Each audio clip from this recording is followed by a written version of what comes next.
আপনি কি জানেন আপনার মাথায় এই মুহূর্তে ঋণের বোঝা কত? আমি বলে দিচ্ছি। কালের কণ্ঠ 5 এপ্রিল 2024।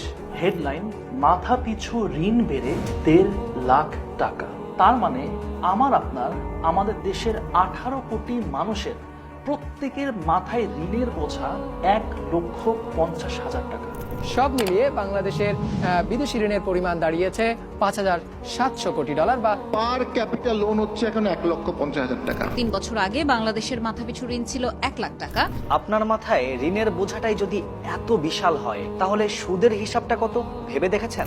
হযরত মুহাম্মদ সাল্লাল্লাহু আলাইহি ওয়াসাল্লাম বলেছেন, মানুষের উপর এমন এক যুগ আসবে যখন কেউই সুদ খাওয়া ছাড়া থাকবে না। যদি কেউ সুদ নাও খায়, তবুও সুদের ধোঁয়া বা ধুলোবালি তাকে স্পর্শ করবে। তাহলে কি আমরা এখন সেই যুগেই বসবাস করছি, যে যুগের কথা হযরত মুহাম্মদ সাল্লাল্লাহু আলাইহি ওয়াসাল্লাম 1400 বছর আগে আমাদেরকে বলে গেছিলেন?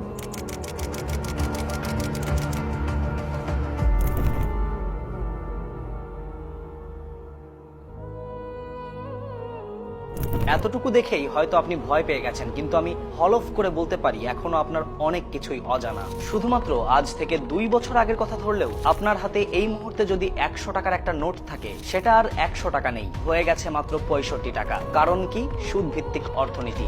পাবনায় 25 থেকে 30 হাজার টাকা ঋণের মামলায় 12 জন কৃষককে পাঠানো হয়েছে কারাগারে। কারণটা কি জানেন? সুদ ভিত্তিক অর্থনীতি। সাভারের আশুলিয়ায় ঋণ শোধ করতে না পেরে অপমানে এক মধ্যবিত্ত হোটেল ব্যবসায়ী করেছেন আত্মহত্যা। কারণ কি?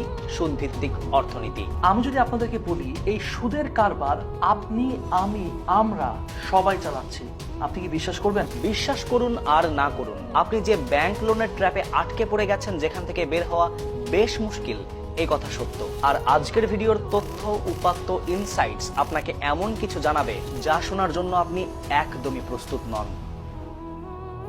আপনার আমার ঋণের এই বোঝা কে তৈরি করলো? কিভাবে এত সুদের ঘানি আমাদের টানতে হচ্ছে? এই প্রশ্নের উত্তর খুঁজতে আমাদের বেশ কয়েকটি ধাপে কেস স্টাডি প্রয়োজন। কেস স্টাডি এর প্রথম প্রশ্ন, একজন মানুষের বেঁচে থাকার জন্য কি কি লাগে? উত্তর হিসেবে খুবই সহজে বলা যায় খাদ্য, বস্ত্র, বাসস্থান, শিক্ষা আর চিকিৎসা, অর্থাৎ মানুষের মৌলিক চাহিদাগুলো।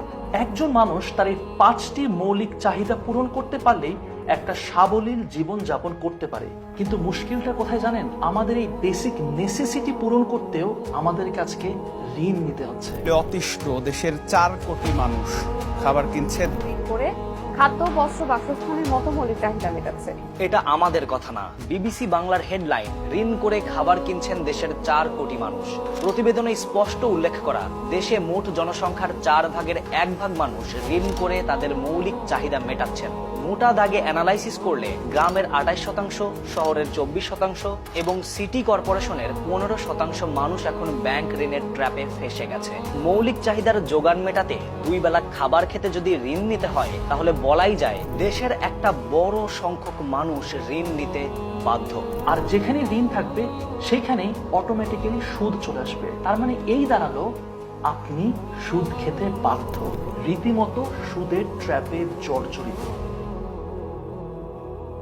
শুধু এই 4 ভাগের 1 ভাগ মানুষ না, আমার আপনার মতো অসংখ্য মধ্যবিত্ত মানুষ তাদের সঞ্চয় ভেঙে সংসারে ভাতের যোগান দিচ্ছে।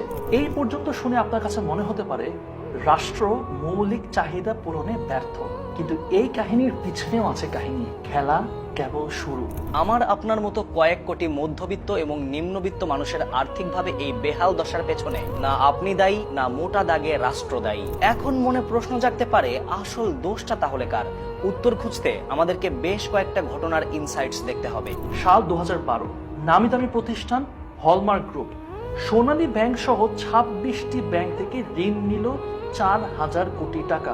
And guess what happen after that? Hallmark group এখন পর্যন্ত একটা টাকাও পরিশোধ করেনি। সাল 2013, সরকারি খাতের একটি ব্যাংক সহ 5টি ব্যাংক থেকে 1,200 কোটি টাকা ঋণ নিয়েছে বিসমিল্লাহ group. And again guess what? Hallmark গ্রুপের মতো বিসমিল্লাহ গ্রুপও একটা টাকাও পরিশোধ করেনি। সবচেয়ে অবাক করা বিষয়, সম্পূর্ণ টাকা তারা পাচার করে দিয়েছে বিদেশে, এমনকি নিজেরাও আছে বিদেশে। শুধু এই 2টা প্রতিষ্ঠান না, আমাদের দেশে কয়েকশোটা প্রতিষ্ঠান আছে যারা আইনের মতে ইচ্ছাকৃত ঋণ খেলাপি।